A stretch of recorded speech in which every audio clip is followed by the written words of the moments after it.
And after all, in his broad experience, the hoodlum relied on the power of his attacks more than his agility. He would attack in straight lines and swing the sickle downward at every opportunity. Mike aimed at that. He kicked the ground and quickly turned behind the man. The man missed his target, and Mike kicked his leg from behind in its weak spot. Despite the difference of their physiques, the man was brought to the ground on his knees. He wasn't given a chance to regain composure as his sword was thrust to the back of his neck. It's like, crap.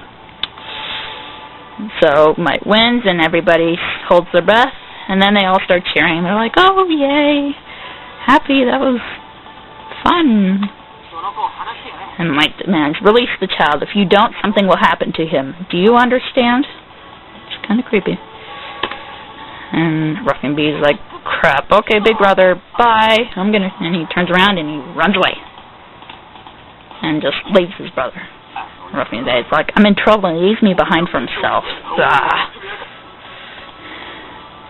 And the crowd was silent, and then as the crowd was pushed aside, the sound of hoofbeats approached. And somebody says, are you the bastard who was going to kidnap the prince? And the man on the horse is speaking in a proper voice as he passes through. Alright. This is Lorence, the guy we are pinning after for Mike. Even though Mike doesn't quite realize this yet. And I think he looks pretty cool. He looks kind of like a very calm, collective cipher, without the little scar across his face, and with a much more calm attitude. Of course, it says, although he was arranged as a statue, his subtle, forceful features were excelling. Might recognize that man's face. Mike's like, oh, wait, that person is Lawrence Lancaster. He was the leader of the entire knights of the court. He was known as a soldier and as a knight with great ability, and someday it was thought that the armies of the entire country would be bundled together and under his command. His tall stature was balanced as he came off the horse, and with... Oh, I hate it when it does this bigger text. It's a glitch in the English patch.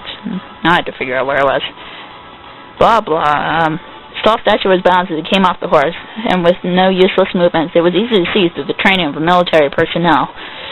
The tan skin and sharp look were that of a man who had been in countless battles, and he was fearless of suspicious-looking men. That's good for his career. He's like, insubordinate people, take him away. So he ordered the knights who everyone was falling behind to take the hoodlum and might give the man into their custody. Man's like, why is Lorence in a place like this? Seemingly, Lawrence's appearance was very unexpected. The prince was completely shaken. He had also forgot to stand up after being thrust onto his backside by the hooligan. Lawrence says, I was passing nearby by chance. I heard about your highness's predicament from a person in the street. I was doubtful since there's no reason for you to come to this place by any means. He bluntly said that in a sober and honest tone, letting out a small sigh. Your Highness, Warren, how many times must I warn you that you can't leave the royal palace freely? Warren's like, it's not like that. Today we had a field lesson. Right. And to the side, Fritz was surprised at what the prince had said, rather than his excuse, and replied upset. Fritz makes some very interesting noises. Oops, kind of shook it there, sorry. Not caring about that, Lawrence stared at Warren's face motionlessly. When Warren's eyes averted uneasily and his breathing was light, he got off his horse. Wait, didn't it say he got off his horse earlier?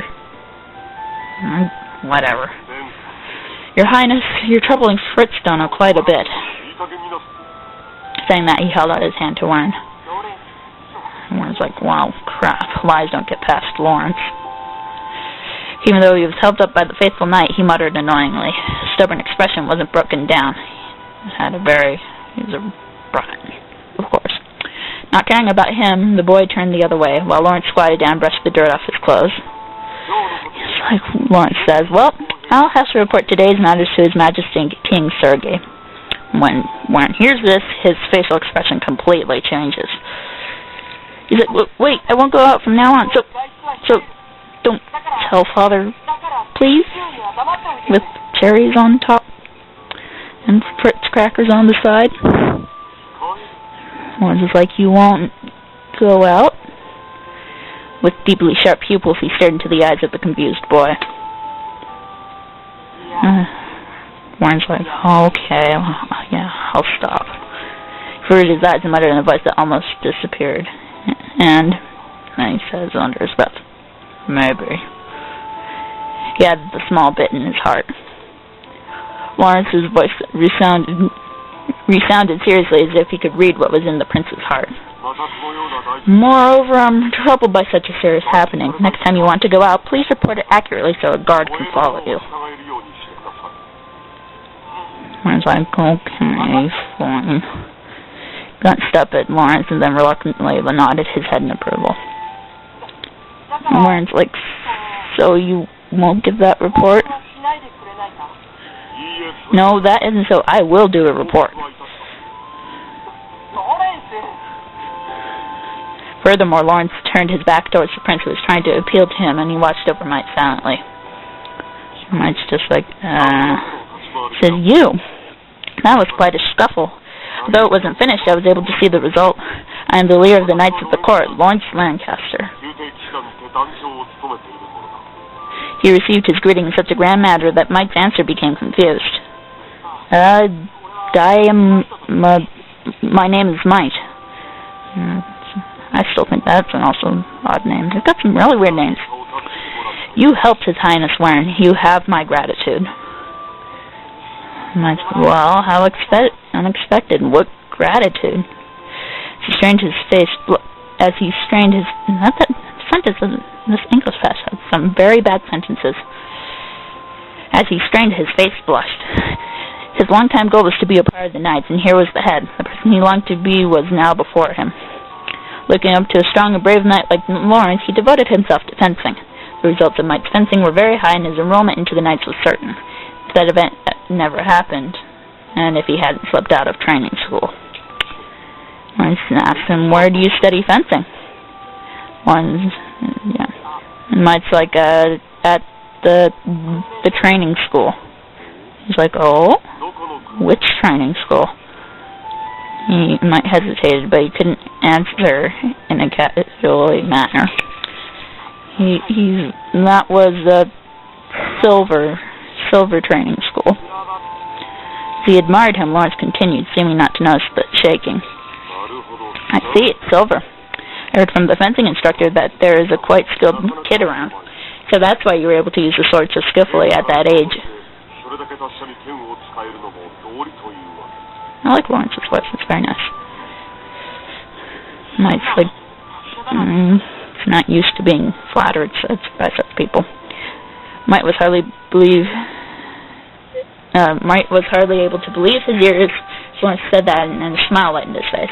Those were words that he didn't really need to think about. Lawrence was like, well, but what are you doing in this place? Don't you have sufficient work to do at your training school? Mike's like, well, actually, I'm kind of looking for somebody. Lawrence is like, a person? Warren nods, and he's like, yeah, my close friend, in that he had slipped out from the prison of the training school, of course, and things like that. He couldn't even tell if his mouth was torn. Mike was very weak at telling a lie, so he explained that much to his utmost. But what he said wasn't a lie. It was the fact that he was chasing after Adonis's whereabouts, so Lawrence didn't seem to show an expression that was especially doubtful either. It's like, well, do you have any leads? Mike's like, no, not a clue. Don't have any idea of some place that a person is likely to go? It's like, well, he's kind of kidnapped. Kidnapped?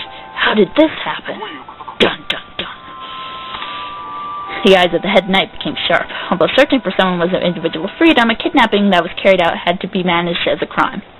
As his facial expression, Mike hesitated to reply involuntarily. He's like, yeah, but that... Lawrence was like, what is it? Don't worry, just say it. Well, the truth is, not sure his story would be believed. Mike didn't worry about his words and continued. I saw it, but I don't quite understand it myself. It was like an apparition, that person and Adonis.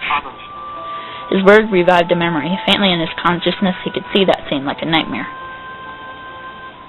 Flash. being only able to see him off made Mike angry in himself, and he curled his hand into a fist. I see. For the time being, when you come to the court, don't you have a slight... You apparently have a slight wound from your battle. It would probably be best to treat it.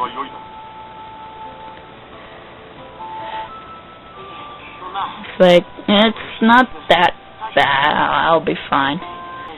It's like, although your words have made me happy, still you're in a hurry to your destination. I'm sorry. He was trying to leave the place when his field of vision blurred. Alright, we're going to stop there, and we'll continue this at a later point. Hope you guys enjoyed. Good luck.